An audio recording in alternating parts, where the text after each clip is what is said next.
चक्षुर्मिलितं येन तस्मै श्रीगुरवे नमः।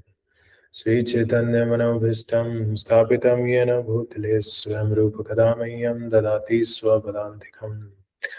वन्देऽहं श्रीगुरून् श्रीयुतापदकमलं श्रीगुरून् वैष्णवांश्च श्रीरूपं साग्रजातं सहगना रघुनाथान्वितं तं सजीवं साद्वैतं सावधूतं परिजनसहितं कृष्णचैतन्यदेवं श्रीराधाकृष्णपादान् सहगना ललिता श्रीविशाखान्वितांश्च हे कृष्णा करुणा सिन्धु दीनबन्धु जगत्पते गोपेश गोपिकाकान्तौ राधाकान्तौ नमस्तुते।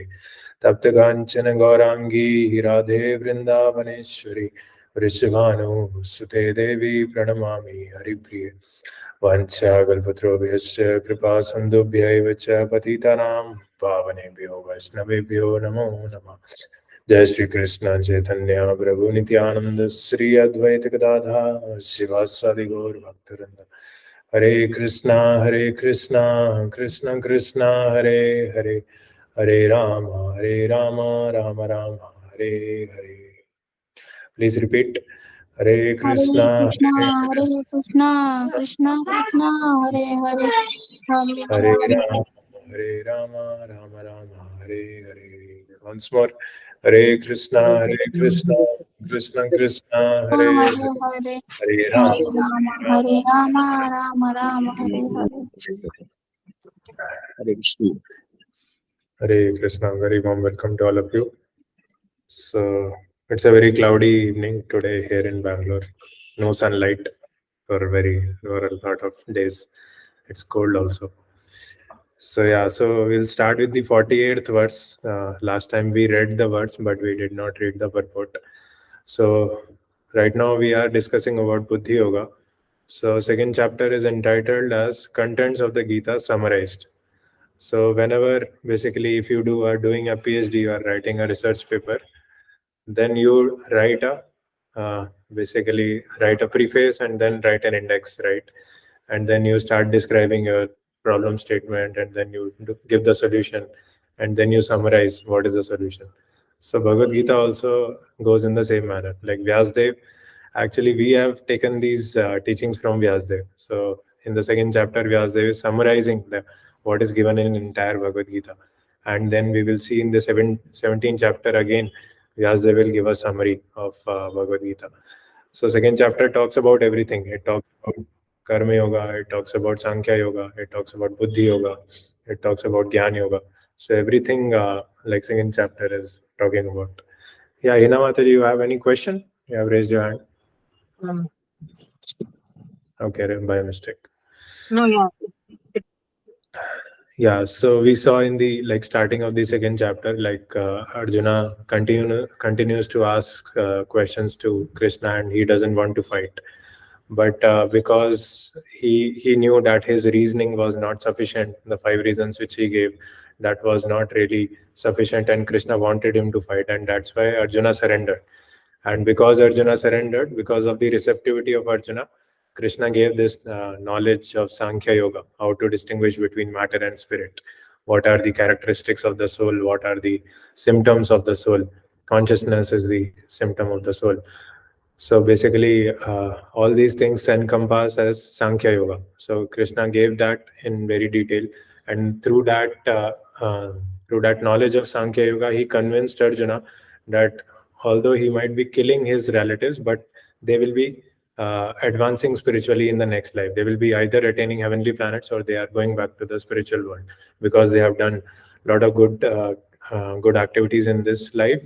And basically this battle has to be fought for the cause of religion, and that's why the outcome of the battle will be good.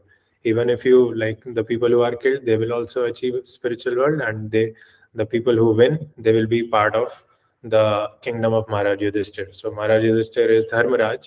So the religion will be reinstated in the entire kingdom, and he will become a fortunate member of that kingdom of Maharaj Yudhishthir.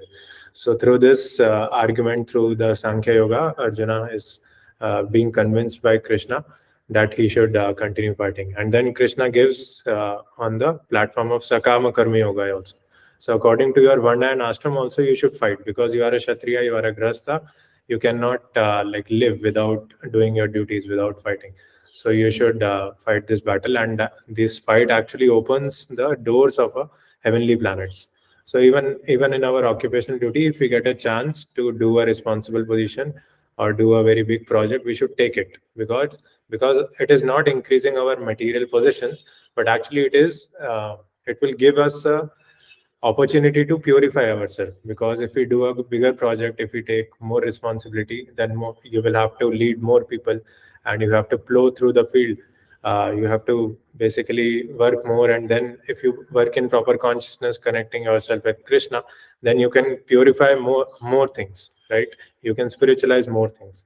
So as we discussed that in the amazing words, that whatever comes in contact with Krishna, that becomes spiritual actually. So that depends on your consciousness. So if your consciousness is spiritual, if you are feeling directly connected on the spiritual platform with Krishna, then whatever comes in contact with you also, that also will have a spiritual effect. Yeah. So basically, this is the magic of Krishna consciousness. That if you are infected with the positive energy, with the spiritual bliss, then whoever comes in contact with you, he also becomes infected. So it's like coronavirus. Coronavirus was on the negative energy side, but this Krishna consciousness is on the positive energy side, and that's what we saw that Arjuna, like Krishna is telling about the amazingness of this process. That the person who is describing about Krishna, he is also amazing. Krishna is also amazing, and that description is also amazing. So all these things tell us about the amazingness of following the instructions of Krishna. And that's why we are reading Bhagavad Gita, so that we can understand that how we can basically internalize these teachings in our daily life. For example, in the Buddhi Yoga section, after the Sakama Karma Yoga section comes the Buddhi Yoga section. So in the last session, we read about the Karmanyevadhikarastha verse. So generally people think that that verse is Karmanyevadhikaraste, Karmanyevadhikaraste, Karmanyevadhikaraste, and Karmanyevadhikaraste. So we have a right to do our work, but people don't know the rest of the three parts of the verse. That we have the right to do our work, but everything else, actually, the fruits we don't have the right, because the fruits should be given to Krishna, and that is actual like Buddhi Yoga with detachment and with full renunciation. So there is two types of Vairagya: Yukta Vairagya and Falgu Vairagya. So Falgu Vairagya means basically you give up everything. You give up your neighbor's Mercedes car. You give up everything which doesn't belong to you. So everything doesn't belong to us. So anything doesn't belong to us. Actually, this body doesn't belong to us. This house, these family members, everything belongs to Krishna. And so that's why we can't give up anything, because since everything belongs to Krishna, so Krishna has to tell us through his pure representatives that now is the time to give up. Then we give up on his instruction, on his indication, according to our realization. Then we give up, but we can't give it falsely. Otherwise, it will become Falgu Vairagya, right? So in the third chapter, we will understand what is Falgu Vairagya. So Falgu is a river actually, in which there is a stream flowing, but the river is frozen. So river is frozen because of the low temperature, but there is a very small stream which is flowing beneath that top surface of the river. So that is Falgu Vairagya. That externally you are saying that I'm frozen, I will not act, I will not do any sense gratification. But in the heart, you have that constant urge to enjoy your senses and to enjoy other things. So that will not sustain for long, because that will lead to duplicity. Actually, what you are internally, that will come out externally somehow or the other. And that's why this principle of not suppressing our feelings and emotions, that is also true. That we should not, whatever we are feeling, whether it be fear or negative emotions, we should express it to somebody.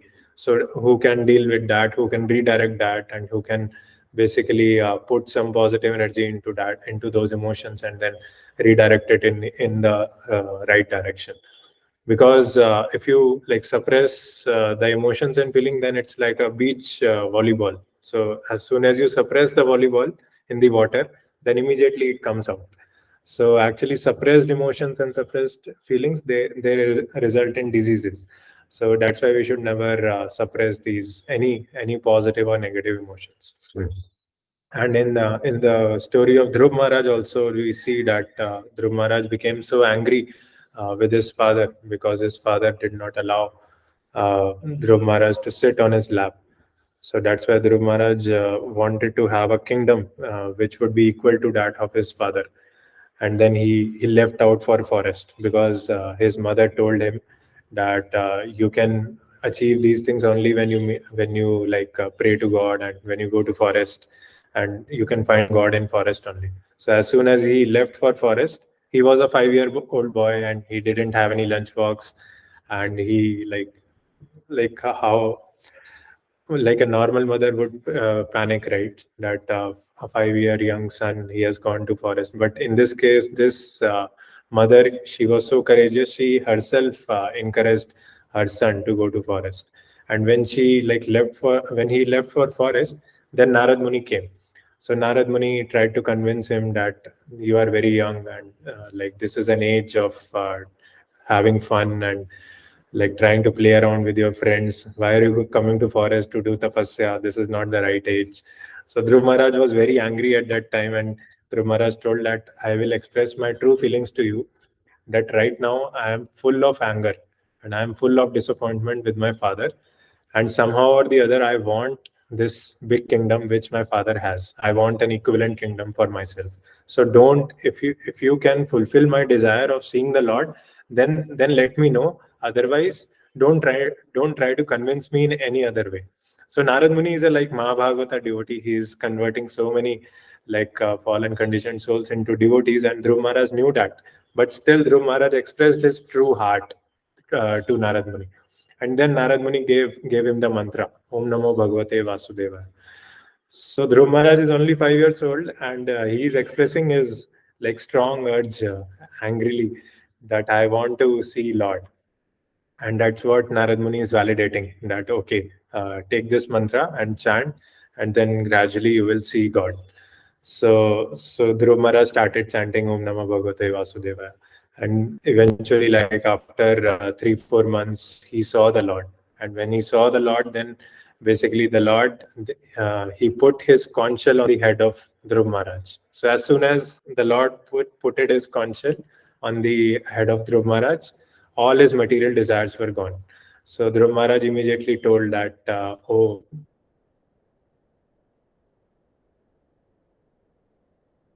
is to experience his Satchidananda Vigraha form.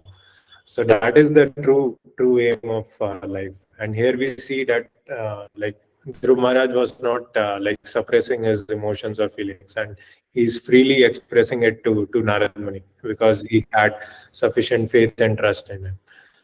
Yeah, my voice is breaking. Okay, for anybody else also? Now it's fine. Okay, sorry about that. It will depend on the internet actually here. So I hope I'm not going too fast. Should I like a little bit slower? I'll just close all my tabs.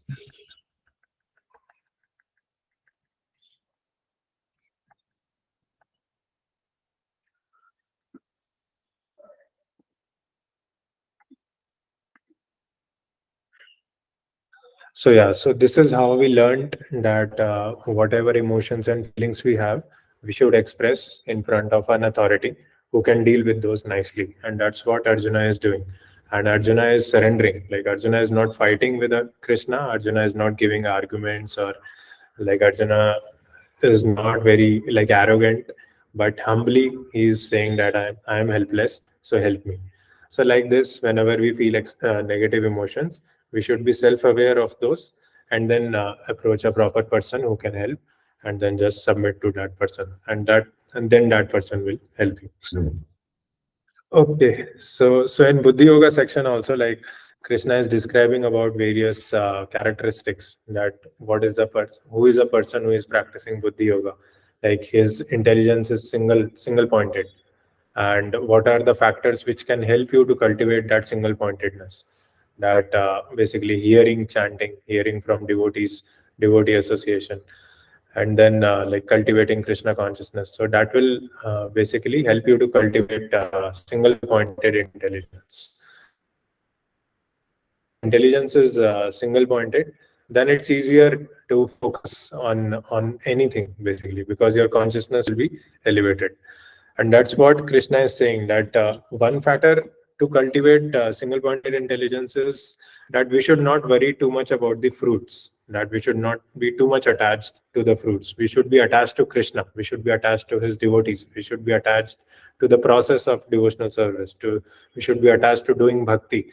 So we should have positive attachments, like where we are attached to higher things instead of negative attachments which will like take us down to the material existence. So that's what Krishna is telling Arjuna again and again, that you stay in a equanimity, like equilibrium consciousness, and then you fight. So yogastha kuru karmani sangam tyaktva dhananjaya siddhya asiddhayo samo bhutva samatvam yoga uchyate. Perform your duty equipoised, O Arjuna, abandoning all attachment to success or failure. Such equanimity is called yoga.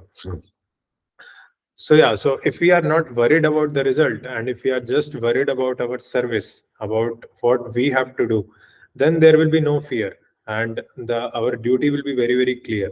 Generally, we are not able to do the duty because we are too much worried about the results, whether I will be successful, whether I will fail, whether I'll get an increment, whether I'll not get an increment, whether I'll get a promotion, whether not. So those things basically they don't help us to do our duty. But if we are in a detached like consciousness, and if we are feeling connected to the divinity, then it's easier to perform our duty in an equipoised manner without any duality. So there are three levels of performing the duty.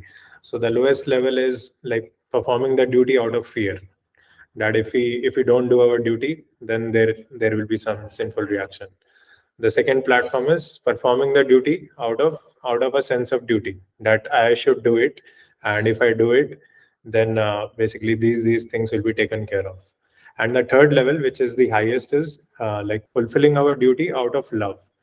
So that is what Krishna wants, that ultimately out of love we do our duty. Okay, if I do my duty, then Krishna will be happy, Krishna will be pleased, and then I will move forward in my spiritual life. Yeah. Just a second.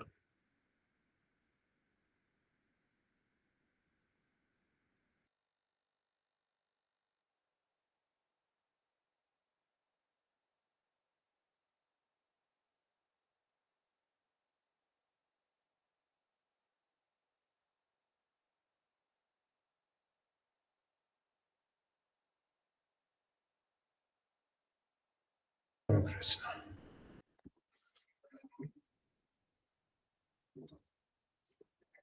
So let's read the purport here.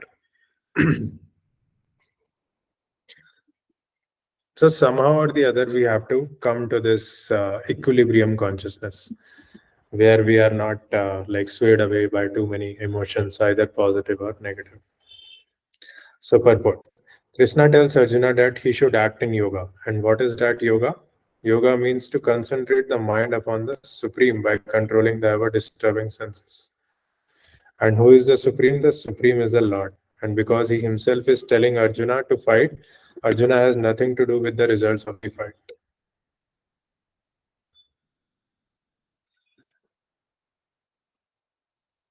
Gain or victory are Krishna's concern. Arjuna is simply advised to act according to the dictation of Krishna. The following of Krishna's dictation is real yoga, and this is practiced in the process called Krishna consciousness. By Krishna consciousness only can one give up the sense of proprietorship. One has to become the servant of Krishna, or the servant of Krishna. That is the right way to discharge duty in Krishna consciousness, which alone can help one to act in yoga. Yeah, so if we surrender to Krishna, and if we just stay in that relationship, then Krishna will give us indications what to do, and Krishna will actually make us dance. So when Prabhupada went to US, he was very disappointed with the state of the country, that most of the people were in mode of passion and ignorance. So he told that although it will be very difficult to elevate these people, but I have full faith in this holy name and in the instructions of my spiritual master. And then Prabhupada says that now I am in your hands, Krishna. So make me dance, and make me dance. Yeah, so this is actual Krishna consciousness, when we have trust in Krishna and we give full control to Krishna, when we depend on Krishna and we rely on Krishna for everything. And then we say to Krishna, okay, make me dance, and make me dance. So then Krishna will give indications that what to do, what not to do. So when our sadhana is good, when our connectivity is good with the devotees and our devotional practices, then actually Krishna takes charge of our life, and then it's a very, very blissful life. Then we don't need to worry so much, because we know that Krishna will take care. So whenever there is any anxiety or there is any uncertainty, we should call out to Krishna. Okay, Krishna, you take care of this situation. And Krishna takes care, right? Because as soon as you call out to Krishna, Krishna is actually hearing. Krishna sees that this person is calling out to me, so I have to take care of him. So like that, Krishna will reciprocate personally with each one of you. So that's what it is telling, that Krishna is telling Arjuna that you don't need to worry about anything, about your relatives or about the result of the activities. You just stay fixed in your varna and ashrama, and you just fight. That is the real yoga, because through that fighting, you will feel connected to me, to the divinity. So ultimately, everything, what matters is the connectivity. If you are connected, then you can make others also connected. You can actually, that feeling of connectedness also is contagious. You can spread that feeling of connectedness, and that is a positive feeling, right? So if you are feeling connected, then everything else is fine. Whatever is going on in the world, maybe somebody is some negative situation is going on, or some positive situation is going on. But if you are connected to the divinity, then you know that these situations are temporary. Like here today, gone tomorrow. Today it might be there, but tomorrow it might not be there. So this connectivity is really of paramount importance, and we should prioritize this connectivity. So we should take out some time daily, half an hour, 1 hour, so that we can act in this relationship and feel connected. Yeah. So Arjuna is a Kshatriya, and as such he is participating in the Varnashrama Dharma institution. It is said in the Vishnu Puran that in the Varnashrama Dharma, the whole aim is to satisfy Vishnu. No one should satisfy himself, as is the rule in the material world, but one should satisfy Krishna. So unless one satisfies Krishna, one cannot correctly observe the principles of Varnashrama Dharma. Indirectly, Arjuna was advised to act as Krishna told him. Yeah, so this satisfying principle also is different. So in the material world, we are generally satisfying ourselves, our senses. But now, Krishna comes into picture, and we have to satisfy his senses. We have to satisfy his devotees. So we have to cook for him. We have to sleep for him. We have to eat for him. Then Krishna will be satisfied, and then automatically your senses will also be satisfied. So Rishikena Rishikesha Seva. So that is what actual devotional services, actual happiness is. That is the indication that if you are satisfying Krishna and your senses are satisfied, then actually that is the proof that Krishna is also satisfied.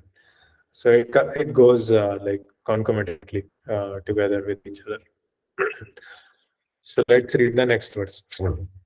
Dureni aviram karma buddhi yoga dhananjaya buddha sharanam anvicha kripana phalhetava. O Dhananjaya, keep all abominable activities far distant by devotional service, and in that consciousness surrender unto the Lord. Those who want to enjoy the fruits of their work are misers. Yeah, so basically, if you want to enjoy the fruits, then it will take you away from this Buddhi Yoga consciousness. And that's what Krishna is saying, that you should keep all abominable activities away by devotional service. Because wherever there is devotional service, wherever there is Krishna, automatically the negative things will move away. They will be extinguished. Just as when the sun rises up, the darkness automatically goes out. So in that consciousness, when you keep everything, all the negative energy away by devotional service, in that consciousness, surrender into me, and don't try to enjoy the fruits of your work. Those are misers. So in the starting of the second chapter, if you read purports carefully, so there are two terms, Kripana and Brahmana. So a Brahmana is one who is interested in the spiritual advancement, who wants to know about Brahman, who wants to advance in his relationship with Krishna. But a Kripana is one that Kripana means miser person, who doesn't want to invest any time, any money, any energy in knowing about the self. Because if you want to advance on the path of the path of the self, path of spiritual realization, then you have to sacrifice some things for Krishna. Because Krishna consciousness is not cheap. Like, you have to give time to Krishna, you have to give money, you have to maybe donate something for Krishna, you have to give your energy, you have to be enthusiastic. So everything, prana arthe diya vacha. So prana means vital energy, artha means money, diya means body, and vacha means speech. So when we try to give all these four things for Krishna, then actually we advance. We slowly we advance in Krishna consciousness. So that's what Krishna is indicating, that if you keep everything for yourself, then where is Krishna?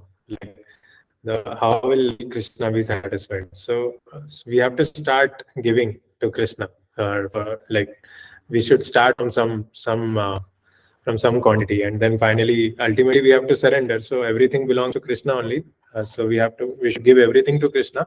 But right now we are not at that level, so we should start from somewhere. So that's what Krishna is saying in this verse. So anybody wants to read the purport to 49th verse?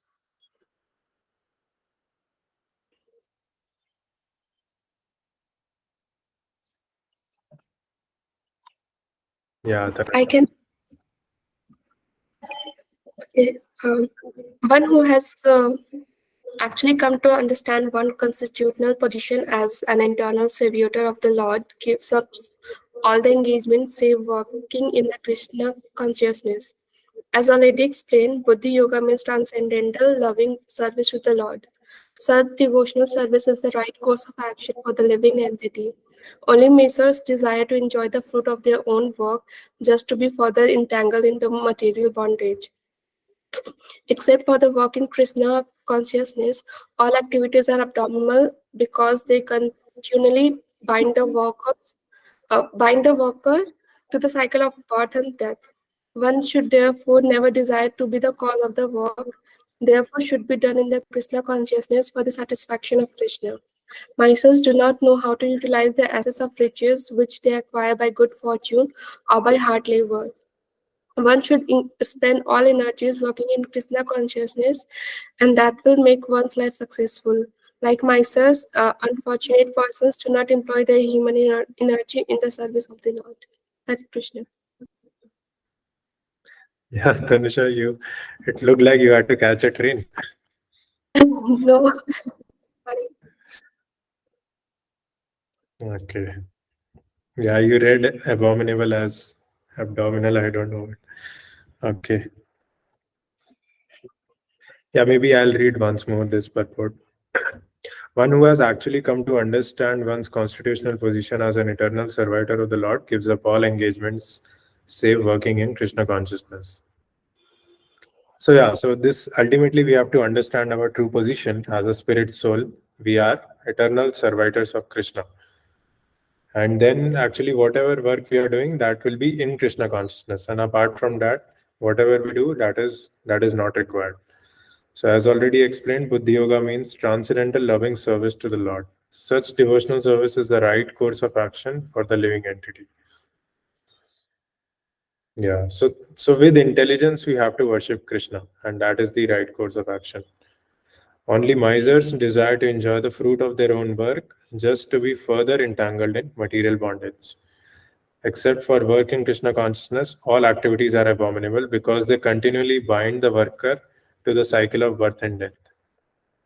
Yeah, so actually we were like going through this story of Ajamil. So Ajamil was a Brahmana who fell down because of his interaction with a prostitute, and then he committed a lot of sinful activities. And so he, in his life, he did both the things. Like he did good Brahmanical acts where he was worshipping the Lord. He had a good, faithful devotee wife. He had nice parents. So he was doing nice Brahmanical activities. But then half of the life he was spending with prostitute. He begetted 10 children with the prostitute. And then he was doing kidnapping, cheating, and stealing. So at the end of his life, uh, like he had a son named Narayana. So he called out, and he was very attached to his like youngest son, who was named Narayana. So as soon as like his lifespan was finished, he called out to Narayana, Narayana, Narayana. So at that time, actually, Yamdutas came. Yamdutas came because he had done so many like sinful activities. But then, as soon as he called out Narayana, Vishnu Dutas also came. So actually, this is the like true thing, that depending on our activities, like what we are doing in this life, that is shaping actually our next life. Because what as you sow, so shall you reap. So whatever seeds you are sowing, the same crops, same types of crop you will get after 3-4 months. So similarly, whatever actions you are doing in this life, the similar type of body you will get in the next life. So there was a very big argument between the Vishnu Dutas and Yamdutas, and they were saying that what is dharma. So Vishnu Dutas were asking that, do you know what are religious principles, and why do you want to take this person to Yamraj? Why do you want to punish this person? Do you know what is dharma? So Yamdutas are telling this thing only, that the dharmic principles are given in Vedas, and Vedas are the breathing of the Lord. So dharmam tu sakshat bhagavad pranitam. So the principles of religion are directly given by Krishna himself. And when we act within those religious principles, then actually we are in that relationship. Okay. And if we don't act, basically, then we are acting outside that relationship. So either we are in the hands of Krishna or we are in the hands of our karma, basically. So we have to prioritize. That's why we have started these Bhagavad Gita sessions, so that we can get a glimpse of what are religious principles. For example, in the 3rd chapter, we will see that whatever food we eat, we should offer to Krishna first, because that food, everything belongs to Krishna. So before consuming anything, we should offer it back to Krishna and then take the remnants. And that's the way the food gets sanctified. Otherwise, you are just eating your own sins. So like this, basically, there are various religious principles for different classes of people which have to be followed. And if we follow those like rules and regulations, then we advance ourselves to the next varna. For example, for a Shudra, he has to respect Brahmanas, and he should not indulge in cow killing or dog eating. If he follows these vidhis and nishedhas, then he can move to the Vaishya platform. So like this, we advance in the Varna and Ashrama system. We go from Shudra to Vaishya, Vaishya to Kshatriya, Kshatriya to Brahmana, and finally Brahmana to Vaishnava. So a Vaishnava, his main focus is to act in his relationship with Krishna. So if we do that, then automatically our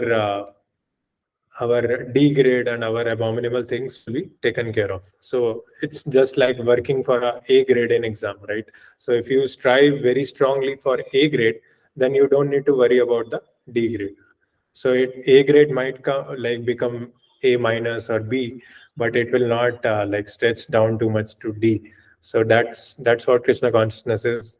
That if you strive every time to act in your relationship with Krishna and his devotees, then all the negative energy will be taken care of. And that's what Krishna is telling here, that keep all the abominable things away by Krishna consciousness.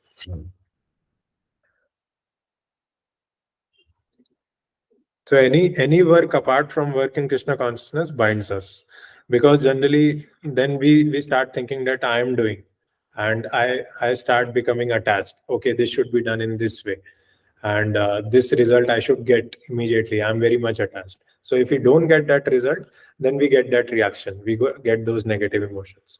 So those negative emotions and those things are because we are not acting on the platform of Krishna consciousness. So if we are detached, if we are feeling connected, if our consciousness is uplifted, then those negative emotions will not come. Yeah. So everything should be done in Krishna consciousness for the satisfaction of Krishna. Misers do not know how to utilize the assets of riches which they acquire by good fortune or by hard labor. Yeah.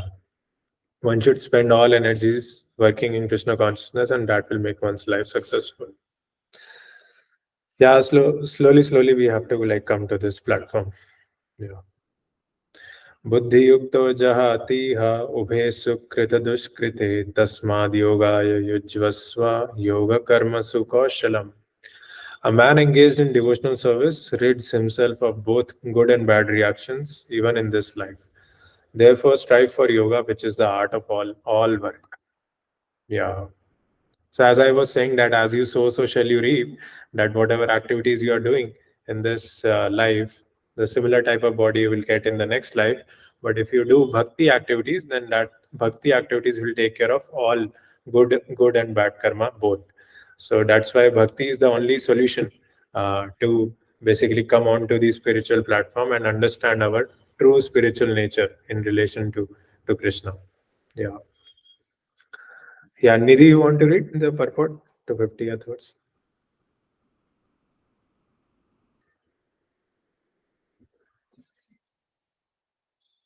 Are you there?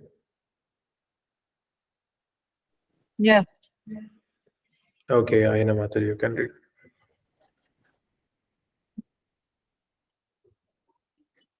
Okay, you are asking for something, someone else. I thought.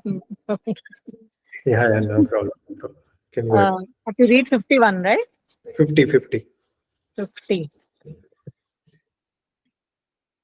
Purport. Since time immemorial, each living entity has accumulated the various reactions of his good and bad work. As such, he is continuously ignorant of his real constitutional position. One's ignorance can be removed by the instruction of the Bhagavad Gita, which teaches one to surrender unto Lord Shri Krishna in all respects and become liberated from the chained victimization of action and reaction. Birth after birth, Arjuna is therefore advised to act in Krishna consciousness, the purifying process of resultant action. Thank you. Thank you very much. Yeah, so basically our mind is a storehouse of all impressions, of all the good and bad work which we have done in this life and in our previous lives also. But actually when we start practicing devotion, all that negative energy which is stored in our mind, that gets dissolved slowly. Like it's a slow process, because that is the anartha nivritti, basically. Shraddha, Ado Shraddha, Tatak Sadhu Sangha, Tato Bhajana Kriya, Tato Anartha Nivritti Syat. And one's ignorance can be removed by the instruction of the Bhagavad Gita, which teaches one to surrender. So slowly, when anartha nivritti happens, then you feel lighter at heart. Like you feel more and more blissful. Bhakti rasa is like floating more in your heart. You are feeling more connected to Krishna. You are enjoying more in the association of devotees. So that is the like natural position of a living entity. So that's why, like when you have faith, you associate with sadhus, and in the association of sadhu, you do bhajan kriya, you do kirtan, you read Bhagavad Gita, and you chant the holy name, and then slowly anartha nivritti happens, and then you reach nishtha. So nishtha is when you are strongly connected to Krishna and his devotees, and you are not wavering. Basically, the anarthas have gone. Most of them are gone, because of which you are feeling pretty confident in your connection with Krishna. So like this, basically, if you follow the instructions of Bhagavad Gita, then one's ignorance is removed. So those anarthas are ignorance, basically. Artha means something which is wanted, and anartha means something which is not wanted, which is very superfluous, actually, which doesn't belong to us. So like this. Okay, let's move to the next one. So any questions till now? I think we have read 3 verses.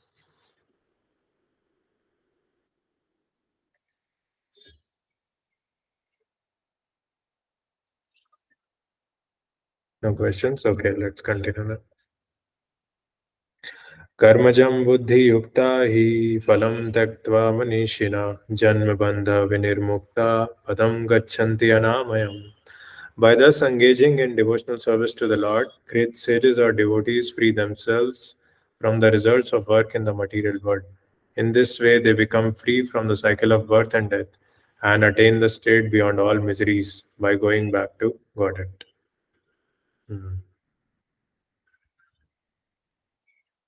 Yeah, Himanshu, you want to read? Sure. Can you tell me the slok number? 51st verse. Third अध्याय, right? Second अध्याय. Second अध्याय 51st. एक second, हाँ मैं भागवत गीता खोल रहा हूँ.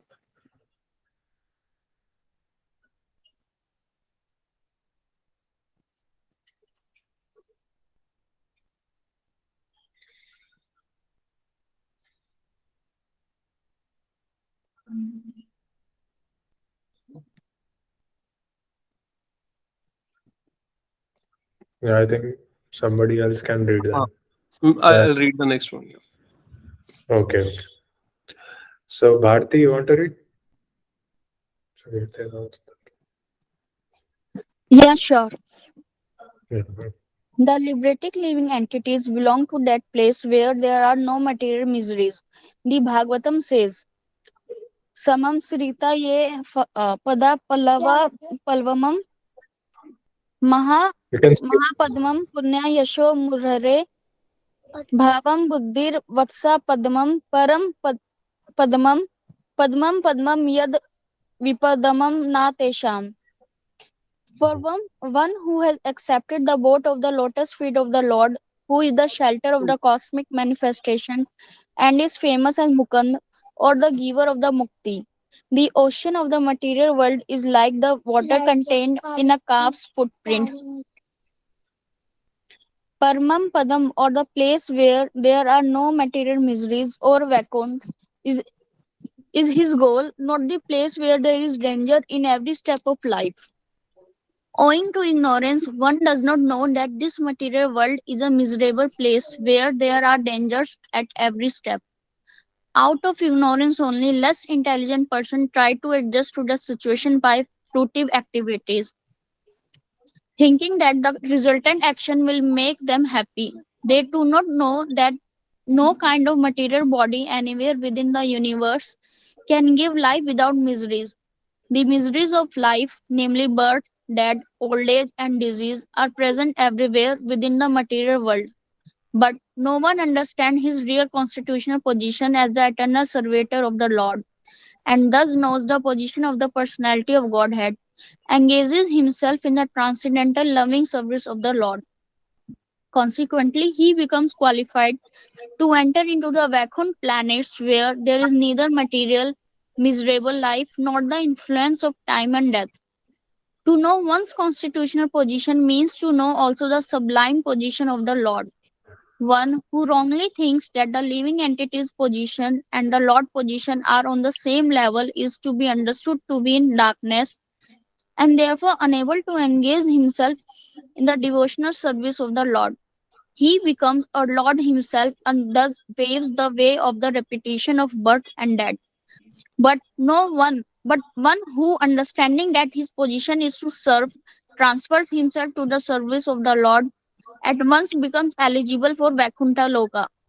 Service for the cause of the Lord is called Karma Yoga or Buddhi Yoga, or in the plain words, devotional service to the Lord. Hare Krishna. Thank you, Hare Krishna.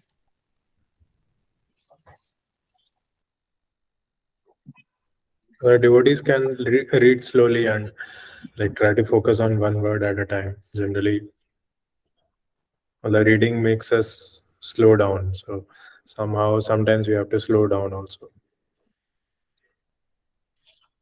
This position is to serve. Yeah, so basically this is the essence, that this material world is full of problems. Padam padam yad vipadam natesham. So at every step you will find problems. And only by situating yourself in your constitutional position as a servant of Krishna and serving Krishna, that you can find the solution to these problems. So so the four problems of this life is birth, death, old age, and disease. So as soon as you take birth in this body, you are bound to have diseases. You are bound to die one day, and you are bound to face the old age also. So these are four problems of this material world. But when we start cultivating Krishna consciousness, actually Krishna takes us beyond these four problems. Krishna elevates our consciousness, and he makes us qualified to enter into the Vaikuntha planets, where there is no like death and no birth and no diseases and no material body. So that's why basically this cultivation of Krishna consciousness is the actually the goal of life. Like nobody can deny this, and in everybody's heart there is dormant love for Krishna, and when that love awakens, then actually you can enter into the Vaikuntha planets. But you have to purify. You have to purify your heart, and you have to reinstate your relationship with Krishna. And when that relationship is strong and when your consciousness is clear, then you become pretty confident that you will return back to the spiritual world. That's what most of the sadhus, when they leave bodies, they are pretty sure, pretty confident that they will go back to Krishna. So they are basically, if you go back to Krishna in the next life, then these problems will not be there. Yeah. Okay. So we'll read one more verse. Any Himanshu, you want to ask anything? No, I'm good. But I'm good. So let's read the next verse. Yada te mohakalilam buddhirvyatitarishyati tada gantasya nirvedam shrotavyasya shrutasya cha. When your intelligence has passed out of the dense forest of delusion, you shall become indifferent to all that has been heard and all that has to be heard. Yeah.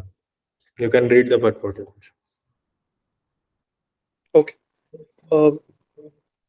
There are many good examples in the lives of the great devotees of the Lord, of those who became indifferent to the rituals of the Vedas simply by devotional service to the Lord. When a person factually understands Krishna and his relationship with Krishna, he naturally becomes completely indifferent to the rituals of fruitative activities. Even though an experienced Brahmana, Shri Madhavendra Puri, a great devotee and acharya in the line of the devotees, says, Sandhya Vandana Bhatram Astu Bhavato Bho Snanam Tubhyam Namo Bho Devas Pitaras Cha Tarpana Vidhau Naham Kashamyatam Yatra Kavapi Nisadya Yadav Kulottamasya Kamsa Tvisaha Smaram Agham Harami Tad Alam Mane Kim Anena Me. O my prayers, 3 times a day, all glory to you. O bathing, I offer my obeisances unto you. O demigods, O forefathers, please excuse me for my inability to offer you my respects. Now, wherever I sit, I can remember the great descendant of the Yadu dynasty, Krishna, the enemy of Kansa, and thereby I can free myself from all sinful bondage. I think this is sufficient for me. The Vedic rites and rituals are imperative for neophytes, comprehending all kinds of prayers 3 times a day, taking a bath early in the morning, offering respects to the forefathers, etc. But when one is fully in Krishna consciousness and is engaged in his transcendental loving service, one becomes indifferent to all these regulative principles because he has already attained perfection. If one can reach the platform of understanding by service to the Supreme Lord Krishna, he has no longer to execute different types of penances and sacrifices, as recommended in revealed scriptures. And similarly, if one has not understood that the purpose of the Vedas is to reach Krishna and simply engages in the rituals, etc., then he is uselessly wasting time in such engagements. Persons in Krishna consciousness transcend the limit of Sabda Brahma, or the range of the Vedas and Upanishads. Hare Krishna. Thank you. Hare Krishna. Nicely read. Yeah, so basically this verse is telling that we need not follow all the rules and regulations mentioned in the Vedas when we are on the platform of Krishna consciousness. So in the starting, when we are just starting the process, then we should follow rules and regulations. For example, waking up early in the morning, taking a bath, and then doing chanting or doing Mangalarti. So all these things are required for our purification, for our anartha nivritti. But when we come to a level where basically we are decently purified, then we don't need to really follow all these rules and regulations. Then it will become more on a spontaneous platform. Just like in Google, right? You basically you apply for readability in different languages. You get comments, but slowly by those comments you become tuned to incorporate those comments yourself. If you don't become tuned, then again you will get same comments, right? If you don't correct yourself. But once you correct yourself, then automatically those corrections is they get embedded in your subconsciousness, and automatically you will write good CLs. So similarly, like once your heart becomes purified and you have a very good taste for devotional activities, then you don't really need to follow the rules and regulations with a lot of like rigidity. But in the starting, you should try to follow according to the guidance of spiritual master and the devotees, because that will help you in purifying yourself. So this is basically this is Vedi sadhana bhakti. So in Vedi sadhana bhakti, we follow the vidhis, we follow the nishedas, and we do our sadhana. We chant our rounds, we read Bhagavad Gita, we take prasadam, we take association of devotees. So all this is Vedi sadhana bhakti. And then there is Raganuga sadhana bhakti, when that attachment to Krishna, when that attachment to devotees, to the form of Satchidananda Vigraha form of Krishna, that has awakened. So naturally we are like going towards Krishna. Like so we don't have anything stopping us from moving towards Krishna. But in Vedi sadhana bhakti, we don't have so much taste in the activities. So that's why we follow the rules and regulations, and we stay accountable to the spiritual master, and we have to follow the rules and regulations. Yeah. So that's what Krishna is saying, that basically when you reach the Raganuga platform, then you will become indifferent to all that has been heard and all that is to be heard. So Arjuna's mind will become indifferent to the basically Krishna Katha, which is hearing from Krishna. And that is the state of equilibrium, actually. When you have attachment to Krishna and you are feeling that connection, and you are feeling that love for him, and then Krishna will reciprocate through that relationship. Krishna will give you sparks, Krishna will give you spiritual bliss, will give you different flavors of tastes. Just like there are different flavors of ice creams, he will give you different flavors of tastes in the spiritual activities. Yeah. Okay, we'll pause here. I think we'll continue from next Sunday. So any questions?